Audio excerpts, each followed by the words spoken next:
Hi guys, mko aje? Mko fiti? I hope mnafanya fiti. It's been a while, right? And yeah, but here I'm here with a message of encouragement. Labda hii wiki imekuwa ngumu sana kwako. Labda umekuwa ukipitia so much. I want to give you an encouragement this particular morning. So guys, I have a short story. So there's this time back in 2015, I guess, or 15, 16, 15, I think. I think it was 2015 or 16. I'm not 100% sure, but I think it was 2015. Hapo 2015, 16. Nachanganyanga hizo miaka mbili because there's a lot that went on in my life at that particular point. So there's this time me and my friend, we met with a guy apparently. Tulikuwa tumekaa mahali kwa bar. And then I met this guy. Then I told him, he just found me sitting like vile udangoja matatu zijae za Kasarani. And then you decide, kabla zijae wacha tu ni ngoje. Zilikuwa za kahawa wendani, sorry. So nikasema, badala ya kupanga laini, let me enter a small bar here, I just do whatever. Ilikuanga tu hapo hivyo, Tomboya Street somewhere hapo. Hapo juu ya Imenti, I think so. So I entered that bar and I was just having my drink. Then I sat next to a certain guy and we started talking. Kidogo baadaye we started just talking. That's the thing with Nairobi. Nairobi unaweza enda to just chill as a lady in a bar and nobody will ask you a question. Enda ukunywe soda yako, hakuna mtu atakuuliza. So I was there unwinding, waiting for time to move, ndio niende nyumbani. Then this guy came, tukapatana and we started talking nini story mingi. He didn't even like hit on me. It was just us talking normal things yani. That conversation was just very good. Then I told him, I'm about to go. But because I had already pushed time, imepita masaa ingine, nikaona, instead of just going and panda in the matatu, let me just take an Uber. Then Ubers were not that common. They weren't that common. So nikaitisha Uber. So kuitisha Uber, that confirms it was 2015. Yes. Kuitisha Uber, the guy was like, he didn't see me making any calls. He just saw me, like, nimeingia tu. I said, I'm about to leave. Then I got a call. Akaniuliza, how did you get that? Whoever is coming to pick you up. Nikamwambia, my cab is here, I'm leaving. Akanambia nini? Nikamwambia, it's I just ordered it online. Alikuwa shocked. Eish! Anyway, so akaniambia, share with me that. So I shared with him the Uber link. And I went. Then when I shared with him the Uber link, he decided to call again. Baadaye. And he told me, that thing has made me think. What if we did something that we can hail any other hustle? Wachana tuna hivyo vile nimeitisha cab. And he felt it was very convenient. So what he did, he went and decided that he's going to he told me he wants us to meet again and we talk. So we sat down, we decided to meet, and when we decided to meet, akaniambia anataka kufanya kitu kama hiyo similar, tujaribu tuone what we can do. And so we decided to do something called Hail a Hustle. Hail a Hustle, we were supposed to get like all hustles from, there was all hustles were like we put all hustles in that app. Then there was no hakukwa Glovo, hakukwa Jumia. They were not there. I think it was just Kilimall. And they were just shopping apps. There were no really like hustle apps. You see? So I told him, and then he told me, we need people. We started inviting people. I invited my friend. He also looked. He got a person to build, a web developer. He got to form a whole team. And we used to do a lot of work, man. I remember we did it for months, like about 6-7 months. We spent money to go for the meetings, for the places we would sit, because we would sit mostly in restaurants as we were doing this. So we ate and all that. Then the thing now started coming out to be something. And this was going to give us quite a good amount of money. You guys know when you come up with something new. And we know ingekubalika, because then there was no Glovo, then there was no Jumia. Like, ilikuwa tu nothing. Like, yes, there was Jumia, but Jumia was just, no, there was no Jumia. It was Hello Foods. There was no Jumia. It was then that now Hello Foods was bought by Jumia Foods, when Jumia came and took in Hello Foods. So there wasn't much of that. So tungeenda mbali sana. But unfortunately, but we remember we did a lot of work. We sacrificed, tulisota, and a lot was going on. And then, I don't know what happened.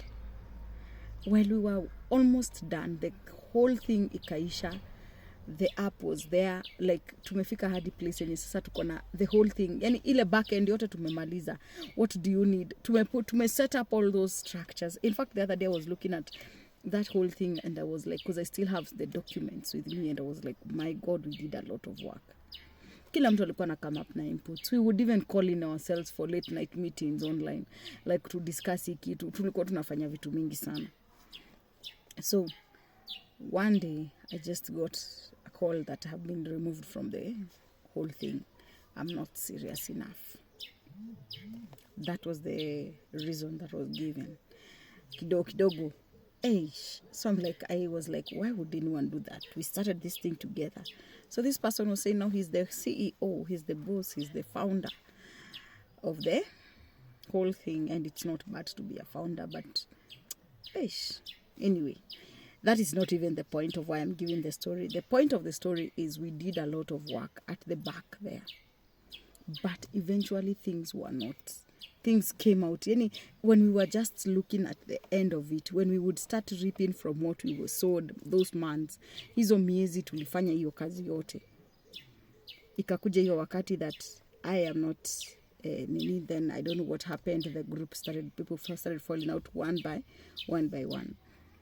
And I think the web developer realized that this part now here, I'm going to be called, I don't know what happened, but before it could even be launched, the web developer jumped ship. Alitoka. Now the funny part of the whole thing is this web developer went with everything. He's the one who was creating it. Yeye ndiye alikuwa na kila kitu, back and nini. Sisi hatujui anything about creating an app. Sisi hatujui anything about web designing. Sisi hatujui anything about creating a website or doing anything. We don't know. Or even creating an app for that matter. And like that, it vanished from thin air. It vanished. Like he vanished. The app vanished from the Google Play Store. Kila kitu, and he disappeared. Then later, I get inclined. Nakanga hivi nafikiria maybe probably Glovo. Ni kama huyu mtu. Either he has worked with them or I don't know. But later there was Glovo. Later there was another one that came. Ingine ilikuwa inafanyanga watu shopping ya mahardware na mashinani. They're usually in Tatu City. That one came later. But when I look at the interfaces of these things, they look exactly like, even there are some things, the way we call them, we used to name them, like the way you name something, ndani ya nini, inakuja hivyo. Like those two small names you name some two parts of the way of the app, they came out. Like ukiingia kwa hizo apps, nilikiingia, I can recognize some of those things. Anyway, that is not the point. The point is one thing. Sometimes we jump ship when we are about to get where we are supposed to be. Sometimes tunatoleangwa kwa mdomo, unatolewa tu kwa system. Because probably you didn't guard yourself enough. You didn't cover yourself when that great thing was happening, or when you were being worked upon. Or probably ukaingiza kiburi. Because let me tell you, everybody in that group lost. Probably the only person who did not lose was the web developer. And at this particular point, I want to say that was the person who was doing most. Okay, we did a lot of work also. But that person is the one who had it all. Yeye ndiye alikuwa na blueprint yote. Tulimpatia kila kitu. Unaona? Probably he's the only one who got something from the whole thing. But he put in a lot of work too. Everyone did.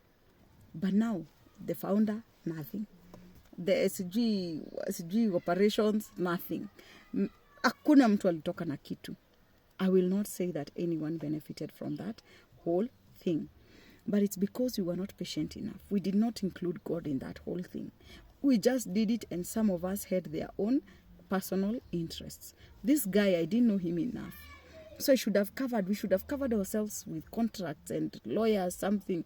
Like tungefanya vitu before we began. But we didn't.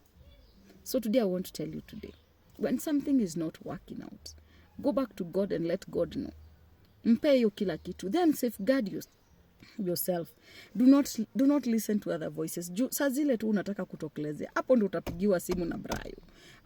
Ama upigiwe na Kevo. Akwambie mama uko aje. Umepotea. Si utoke. And then just what you are keeping away from, urudi pale tena. Then you lose it all.